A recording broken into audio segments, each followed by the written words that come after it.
Hi everyone, welcome to my new channel. I was a PhD student and I recently finished my degree. I had my Viva, my PhD Viva in December.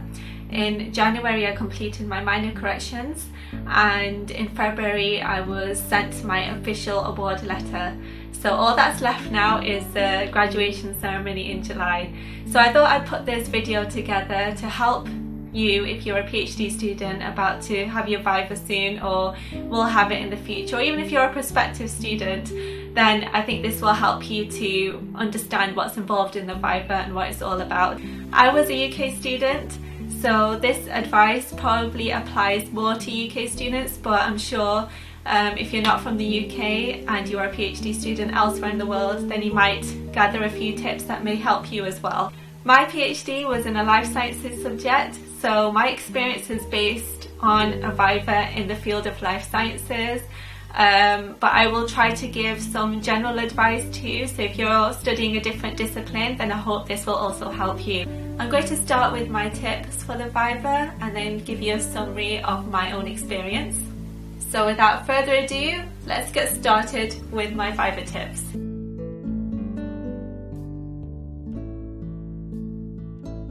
Tip number 1 is to choose your examiners wisely. In most universities, students are actively involved in deciding the examiners. If you're not sure if you can help decide, check your university policies regarding nomination of examiners. The policy can usually be found through the internet or through a Google search.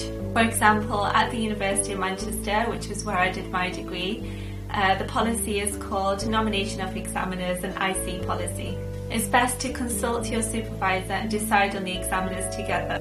You want to choose someone who's experienced, knowledgeable in your field, and has a reputation of being a fair PhD examiner. To help you decide, and this is something you have to do once you have already chosen your examiners too, is to look at their publications and to find where their expertise lies. Ideally, you want examiners that can understand and respect your approach and your findings. Tip number 2, take a break from your thesis post-submission. Just leave it to one side and take a holiday because you deserve it. You've been working on it for years, so your tired brain needs a rest. It also helps when you take a step back and are no longer absorbed in certain details. That way, when you return to it, you'll be a bit more relaxed, and that way you can look at your thesis with a fresh perspective. Most likely, you have been thinking about your Viva and what questions you might get asked during your thesis writing. Therefore, you are perhaps more prepared than you think. I devoted a solid 3 days in preparing for my Viva because during my thesis writing, I produced a document with questions and answers that popped into my head and any extras that I didn't include in my thesis. If you didn't do that, don't worry, you have plenty of time to prepare. Most Vivas will not occur for at least 2 months post-thesis submission, and the thesis preparation can be done thoroughly within a fortnight, my sources tell me. Tip number 3 is to read your thesis carefully. Once you return from your break, take your time in reading your thesis, being analytical and critical of your findings and your interpretations of your results. Think about how you will defend your work so that you can be prepared for any criticism. If you are unsure, you could discuss with your colleagues or your supervisor, and you can also arrange a mock Viva. Your mock Viva will be arranged with your supervisor, but I do recommend that you do not have it less than a week before your actual Viva. I personally didn't arrange a mock Viva because I thought it would panic me. So I just did my utmost best to prepare what I could before my Viva. Tip number 4 is to identify the strengths and weaknesses in your thesis. And tip number 3 will actually help you to do this. Summarize the strengths and weaknesses of your thesis in a bullet point format on post-it notes or in the back of your thesis, because you will be taking a copy of your thesis into the exam. Make sure that the copy of the thesis that you take into your Viva is the exact same copy that your examiners have. Also ensure that your thesis is bound. You do want to avoid the chaos of handling loose pages in the exam. Tip number 5 is keep up to date. Carry out a quick literature search 1 or 2 days ahead of your Viva of any very relevant articles relating to your thesis. Tip number 6 is to mark all typos or corrections in pencil undoubtedly when you are reading through your thesis again after submission, you will find corrections that you could make, or you might find typos, and it's perfectly okay to make those corrections in your thesis. That's something that I did. I made the corrections in pencil, and when I went into my exam there were a few that were pointed out which I'd already made in my thesis, so I simply stated that yes, I am aware, thank you very much for pointing these out, and I will make sure that I correct them before my final submission. The benefit of making the corrections in pencil is so that they don't stand out when you're opening up pages during the Viva. Tip number 7 is to know the names of the key researchers or game changers in your field. Know their research and any relevant publications too. In particular, if they have common research interests, then be aware of the techniques that they have used and how they compare with yours, and also their findings and how they also compare with your findings. This leads on nicely to tip number 8, which is to be aware of alternative approaches and methodologies that you could have used, and to be prepared to explain why you chose your way. Tip number 9 is to offer to make a presentation, even if for whatever reason you have not given a presentation in months or a year, because it saves time preparing the usual questions such as what were your key research aims or what were your key conclusions. As you will cover these answers in your presentation, you won't be asked. Making a presentation also gives you the chance to cover areas that you don't feel so comfortable in articulating spontaneously.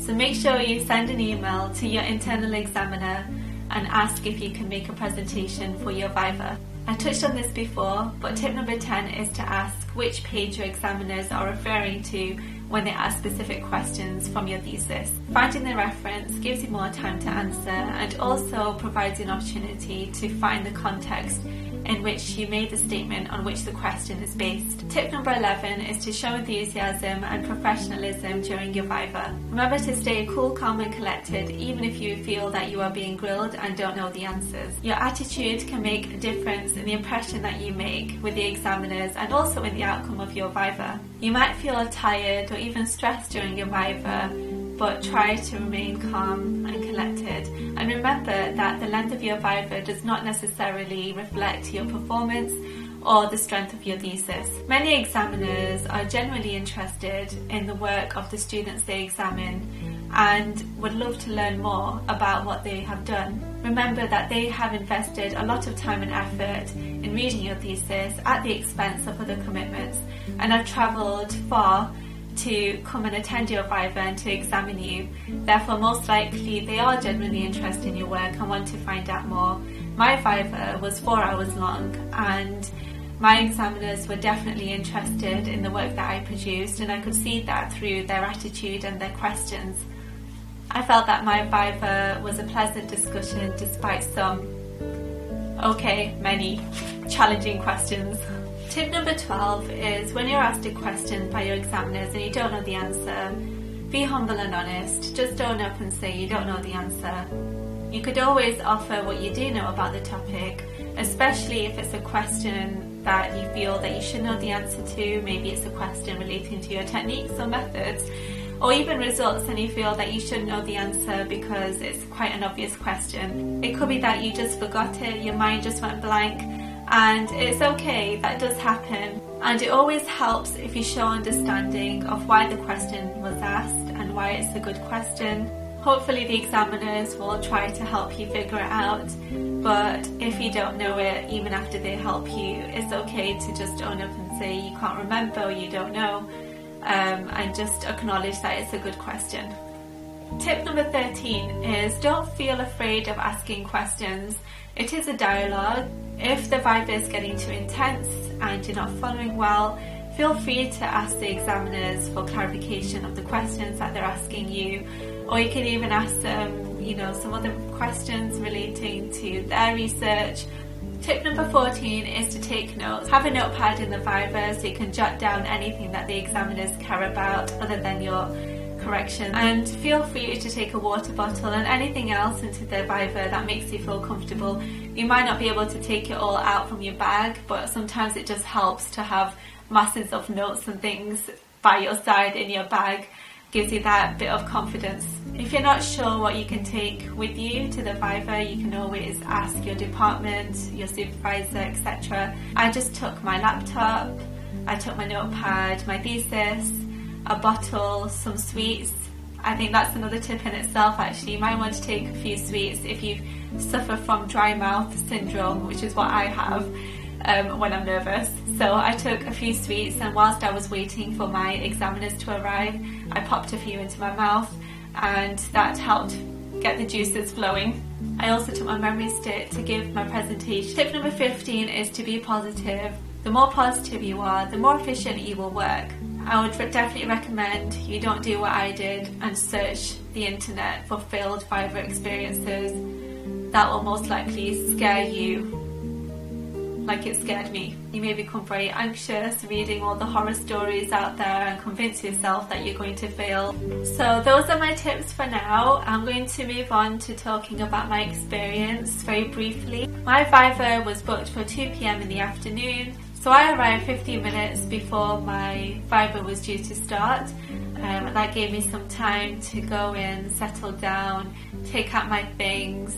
So I took some time to take deep breaths and just relax myself before the Viva was due to start. When my examiners arrived, we greeted each other, and then I jumped straight into my presentation. I was very nervous before I gave my presentation and actually during my presentation, because what kept going through my mind was, this is it, this is the last hurdle, and everything, all my 4 years of hard work now rely on this one Viva. But actually the examiners, if you look at the policies as well, it might vary from university to university. The policy at my university states that the examiners come to an agreement before the Viva about where they think my thesis stands, whether it's passable or not, whether it needs minor corrections or major corrections.